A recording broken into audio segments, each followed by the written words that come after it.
Hello everyone, welcome to my channel. आज हम देखने वाले हैं क्लास 11th का फर्स्ट पीयूसी का ट्रिग्नोमेट्री चैप्टर का बहुत ही इम्पोर्टेंट थ्योरम जो एग्ज़ाम में हर बार पूछा जाता है 5 मार्क्स के लिए। तो चलो स्टार्ट करते हैं हम। तो क्वेश्चन है हमारा, prove geometrically that cos x plus y is equal to cos x cos y minus sine x sine y. तो यही एक फॉर्मूला है ट्रिग्नोमेट्री का जो आपको एक्सप्लेन करने के लिए बोला जाता है। तो चलो हम देखते हैं। तो इसके लिए पहले आपको कुछ बेसिक इसके जो रूल्स है वो पता होने चाहिए। तो पहले वो हम रिवाइज करते हैं और बाद में इस थ्योरम की ओर बढ़ते हैं। तो यहाँ पे देखो, आपको डिस्टेंस फॉर्मूला तो पता होना चाहिए। तो डिस्टेंस फॉर्मूला क्या है? तो अगर हमारे पास दो पॉइंट्स है P1, तो P1 के कोऑर्डिनेट्स है x1 y1 एंड P2 ये दूसरा पॉइंट है जिसके कोऑर्डिनेट्स है x2 y2। ये दो पॉइंट्स है। तो इन दोनों पॉइंट्स के बीच का डिस्टेंस हम कैसे कैलकुलेट करते हैं? तो डिस्टेंस फॉर्मूला से। तो बाय डिस्टेंस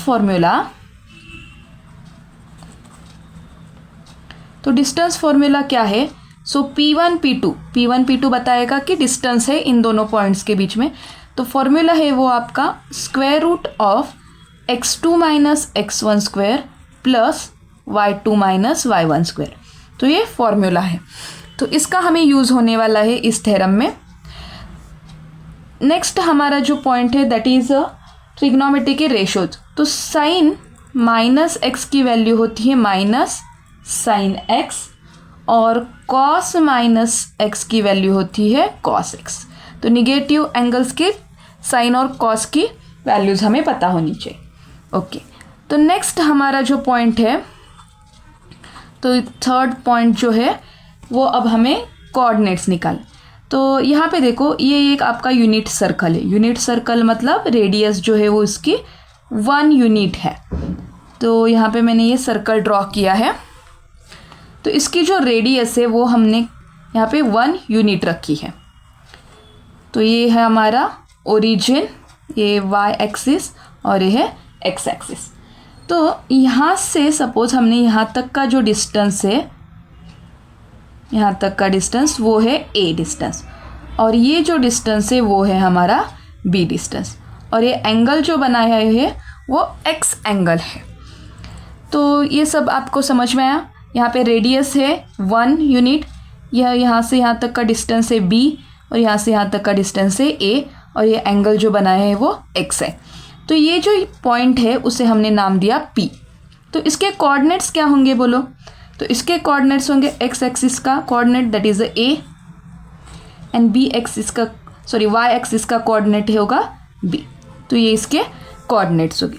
अगर हम इस ट्रायंगल में P और यहाँ पे सपोज हमने एक नाम दिया A, कैपिटल है PAO, in a triangle PAO, तो ये हमारा राइट एंगल ट्रायंगल बन गया। तो इसमें देखो ट्रिग्नोमेट्री के रेशोज क्या आने वाले हैं।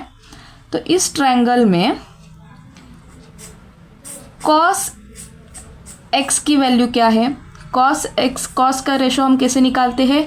Adjacent side upon hypotenuse, adjacent side upon hypotenuse लिखते हैं हम। तो एडजेसेंट साइड कौन सी हो गई? a, और हाइपोटेनियस है हमारा 1। तो इसका मतलब है a अपॉन 1 इज a। तो इससे हमें क्या पता चलता है? a is equal to cos x। ठीक है। नेक्स्ट, इसी सेम ट्रायंगल में साइन x की वैल्यू क्या है? साइन x का मतलब है opposite upon hypotenuse, opposite side upon hypotenuse. तो अपोजिट साइड कौन सी है? b, और हाइपोटेनियस है 1, तो इसका मतलब है b। तो हम लिख सकते हैं b is equal to sine x। ठीक है। तो a की वैल्यू हो गई cos x और b की वैल्यू हो गई साइन x। तो ये जो कोऑर्डिनेट है p ऑफ ए बी, उसे हम ऐसे भी लिख सकते हैं p ऑफ a की वैल्यू है हमारी cos x और b की वैल्यू है साइन x। ठीक है। तो ये समझ में आ गया आपको कि जो भी एंगल है बना हुआ in anti clockwise direction, that means positive angle जो बना हुआ है, उसका यूज़ करके हम लिख सकते हैं coordinates p of cos x और sin x। तो सिर्फ आपको ये पॉजिटिव एंगल आपको ध्यान में रखना है, वो एंगल यहाँ पे आएगा। तो ये जो तीनों कंसेप्ट है इसी का यूज़ करके अभी अब हम सॉल्व करेंगे आपका क्वेश्चन। तो यहाँ पे देखो, ये हमारा डायग्राम है। तो यहाँ पे 3 एंगल्स ज़रूरी है। फर्स्ट है हमारा ये x जो कि P1 पॉइंट तक आता है।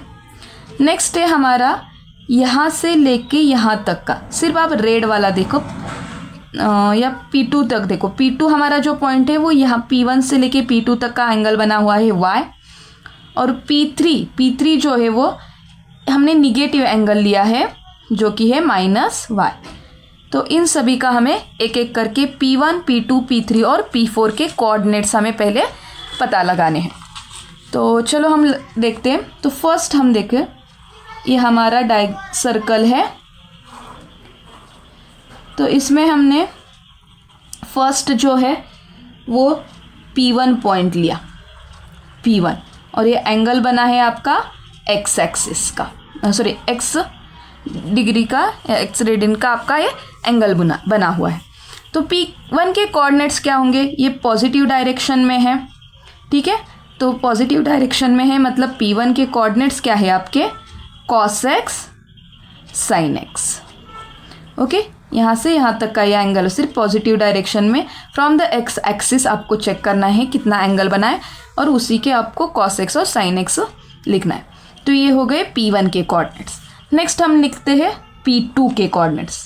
तो P2 के लिए डायग्राम है हमारा इस तरह से।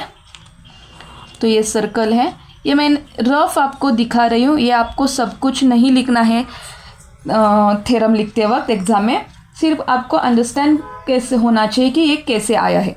तो यहाँ पे देखो, ये आपका यहाँ तक P2 है।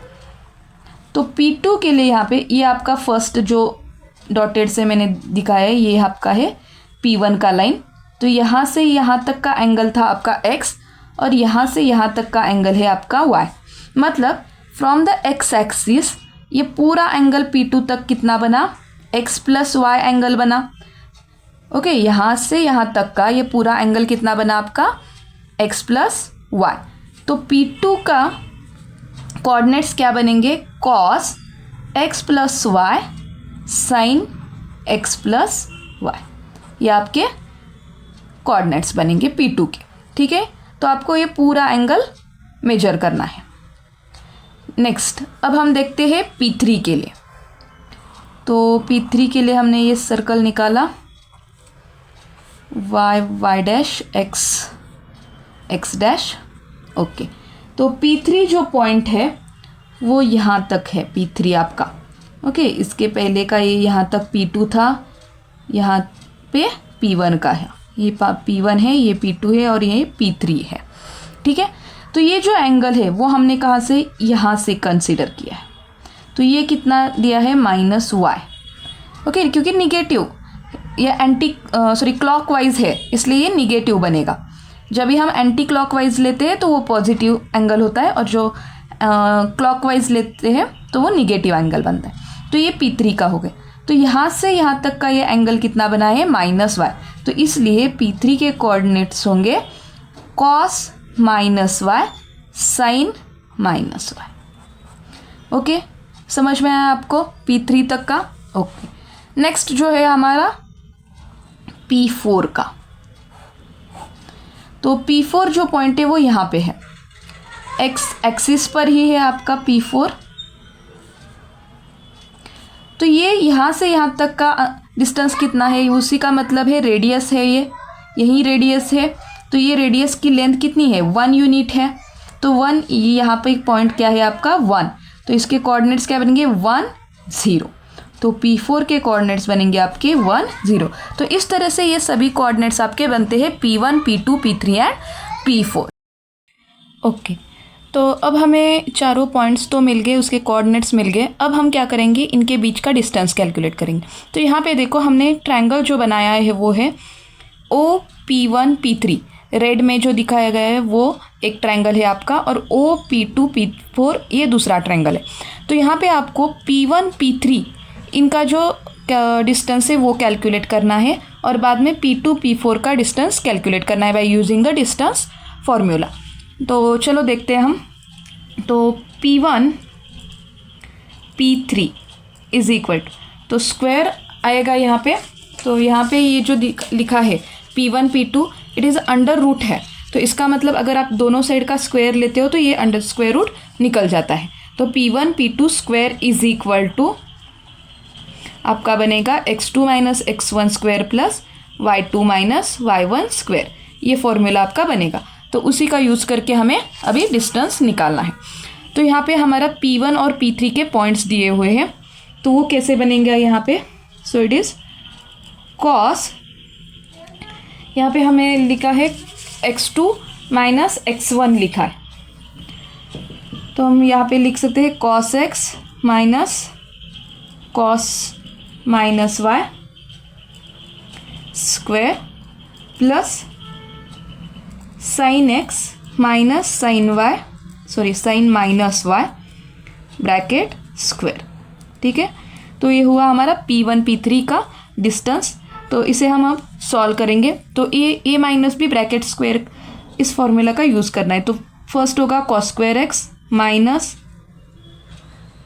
2 cos x cos minus y plus cos square minus y. Okay, A minus B इसी का यूज़ करना है, यहाँ पे भी सेम। सो प्लस यहाँ पे आएगा आपका sine square x minus 2 sine x sine minus y plus sine square minus y. Okay, तो अब यहाँ पे देखो, यहाँ पे ये cos square x sine square x, so cos square x plus sine square x की वैल्यू होती है 1। नेक्स्ट यहाँ पे देखो कॉस स्क्वायर माइनस वाई और यहाँ पे है साइन स्क्वायर माइनस वाई, तो इसकी भी वैल्यू होगी 1। सो नेक्स्ट जो है वो पार्ट एज इट इज़ लिखेंगे हम 2, यहाँ से हम 2 जो है वो कॉमन निकाल सकते हैं, यहाँ पे 2 है और यहाँ पे भी 2 है, तो इन दोनों से हम 2 कॉमन निकाल सकते हैं। तो आपका ब्रैकेट में बचेगा cos x cos minus y, so plus हमने -2 निकाला है इसलिए यहाँ पे प्लस होगा sine x sine minus y. Okay, so 1 + 1 बनेगा 2 -2 cos x cos minus y, cos minus y की वैल्यू क्या है, so cos minus y is a cos y plus sine x और साइन माइनस वाई की value होगी minus sine y. Okay, negative angles जो है उसका यूज़ किया है यहाँ पे, तो ये फिर से हम लिखेंगे -2 cos x cos y minus sine x sine y. तो ये हमारा हुआ फर्स्ट इक्वेशन। ओके, अब हम इसी तरह से सेकेंड डिस्टेंस हम कैलकुलेट करेंगे in between P2 and P4 का। So P2 P4 square is equal to, तो यहाँ पे भी आपको सेम करना है। So cos x plus y -1 bracket square plus sine x plus Y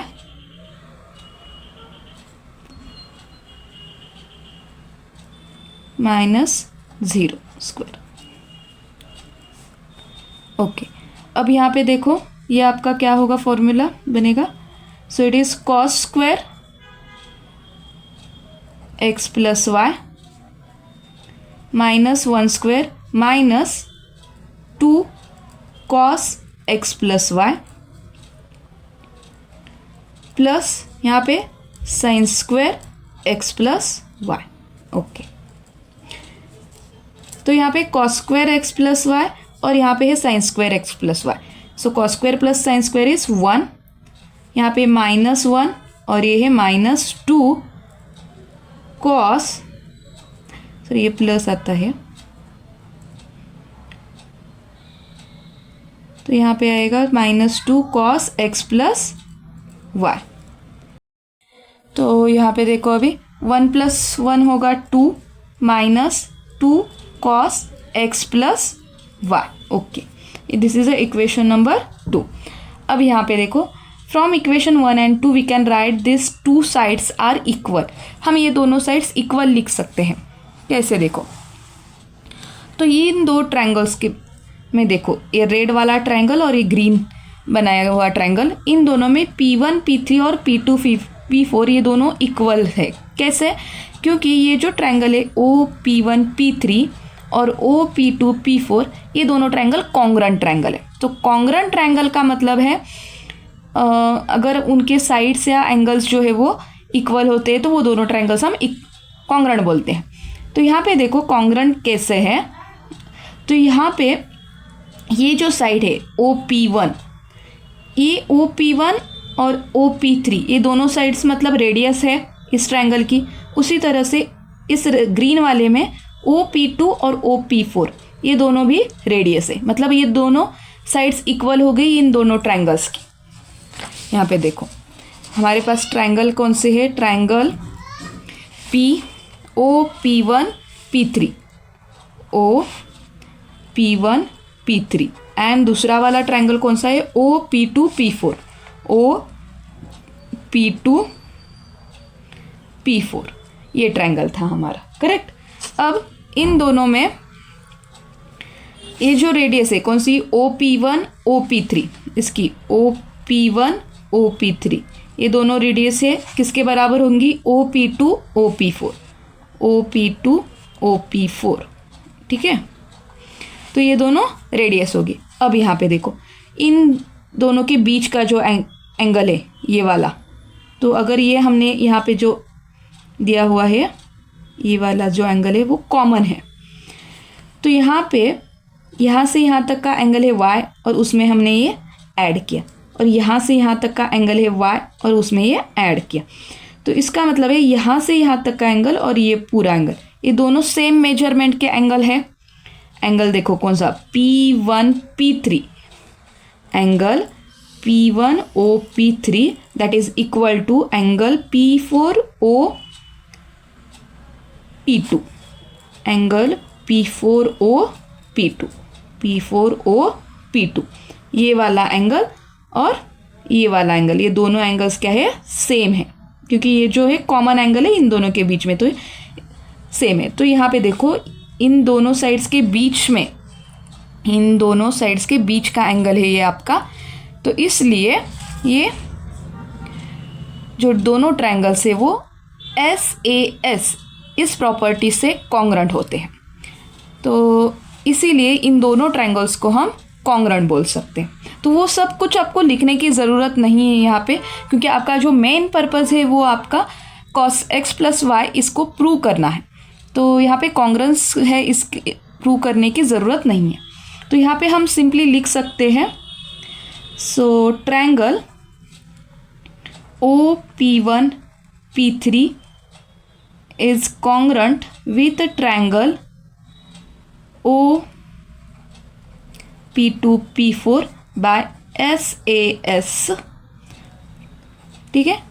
ये मैंने आपको समझने के लिए दिया। सो इसीलिए उनके जो ये दोनों साइड से वो इक्वल होंगे। So therefore P1 P3 is equal to P2 P4, और ये साइड्स इक्वल है मतलब उनका स्क्वायर भी इक्वल होगा। So P1 P3 square is equal to P2 P4 square. तो P1 P3 का स्क्वायर है 2 - 2 cos x cos y minus sin x sin y, और उसी के इक्वल है P2 P4 2 - 2 cos x plus y। Okay, तो यहाँ पे देखो ये 2 दोनों साइड का कैंसिल होगा, तो ये इक्वेशन बनेगा 2 cos x cos y minus sin x sin y is equal to -2 cos x plus y। तो again -2 cancel, so cos x cos y minus sin x sin y is equal to cos x plus y, and that is our proof. तो यही आपको prove करना था इस theorem का। तो यहाँ पे आपको कौन सी चीज़ें ध्यान में रखनी है? फर्स्ट वन आपको याद रखना है वो है डिस्टेंस फॉर्मूला।